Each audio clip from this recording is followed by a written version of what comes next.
Trooper Cody and Steve, and I'm not quite sure how to describe this video. I'm thinking of making a famous lawman series, and I'm already doing a debunking Hollywood.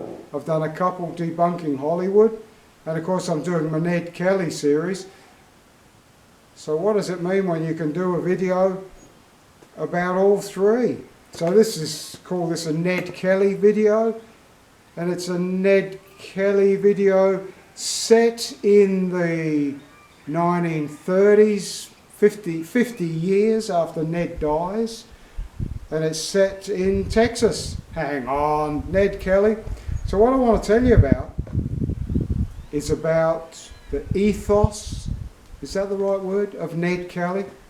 So in the 1930s, in America, predominantly in Texas, there was a young man and a young woman who went around robbing banks. He had never had a job. He was a criminal. He was a no-hoper.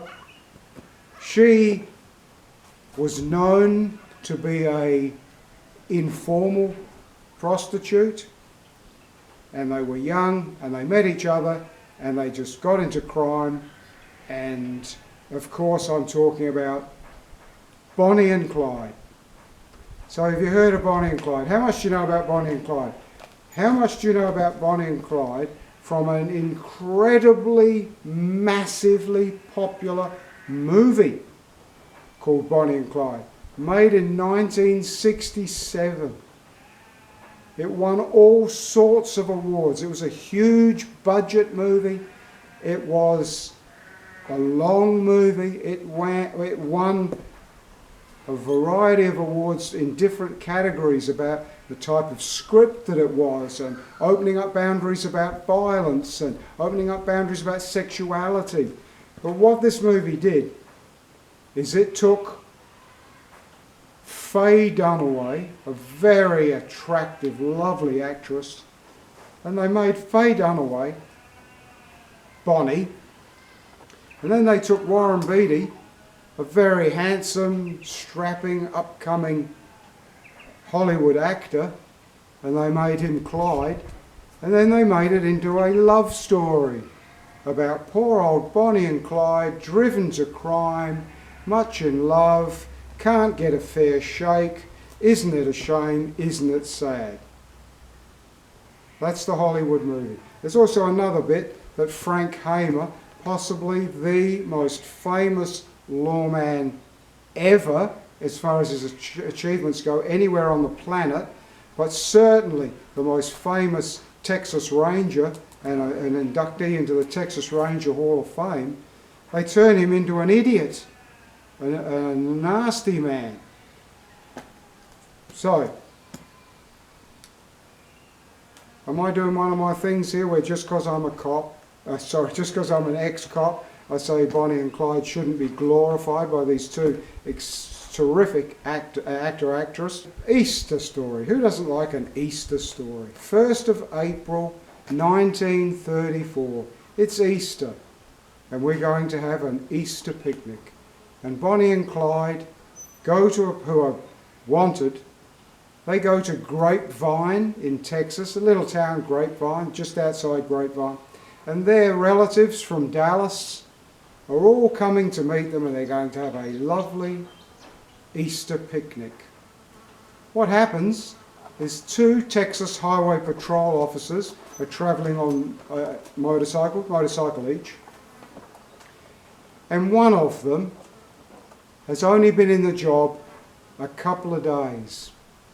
Young bloke. This is the Depression in America.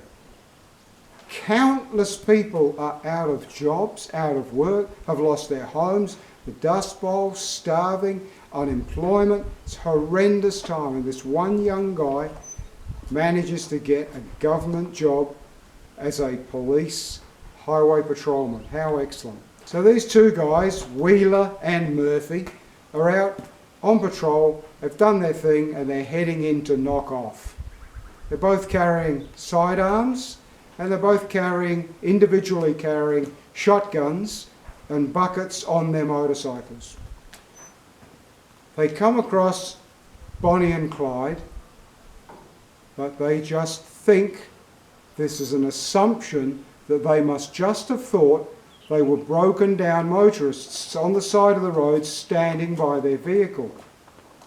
The two motorcyclists, policemen, pull in front of Bonnie and Clyde's car. They're 20 to 25 feet in front of the car, and they climb off their motorcycles and they turn around and they start walking back to Bonnie and Clyde. They leave their shotguns on their motorcycles. Their handguns are still clipped in their holsters, and without warning, Bonnie and Clyde open fire on the two police officers.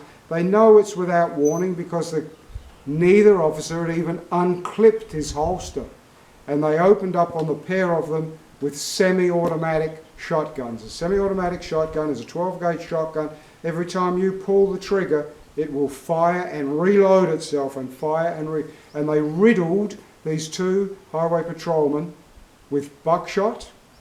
And then an eyewitness said he saw the female. There was only one female there, but he says he saw the female walk up with a handgun and then fire the handgun into the prostate of the two police officers lying on the ground. So when the bodies are examined, they're both riddled with pellets from the shotguns, but they also have 5 .45 caliber bullets in them from a Colt semi-automatic handgun. So how can Hollywood dare take those two actors and make a romance about two people who cold-bloodedly killed those two highway patrolmen, and as well as everyone else that they killed, maimed and injured in their crime spree? I think they hold the record for the most police officers, law officers ever killed by one individual or gang, because in total they killed 9. This isn't wounded because they wounded a lot more, but they actually killed 9 police officers in the course of their crime spree. I mean, even Ned Ned Kelly killed 3, Bonnie and Clyde 9. So there you go, there's a bit of a story about debunking Hollywood. They weren't a wonderful romantic couple, they're both riddled with gonorrhea for a start. The last thing I'll leave you with is that I should say that the two officers that were gunned down, the two highway patrolmen that were gunned down, one of them was engaged and was holding off getting married until he got a secure job, and so he had just arranged a wedding ceremony when he was gunned down, 23. And the truly sad part is that his distraught fiancée attended the funeral in her wedding dress, which of course made even more headlines and did a lot to finally get people to realise what Bonnie and Clyde were really like. Cheers, till next time.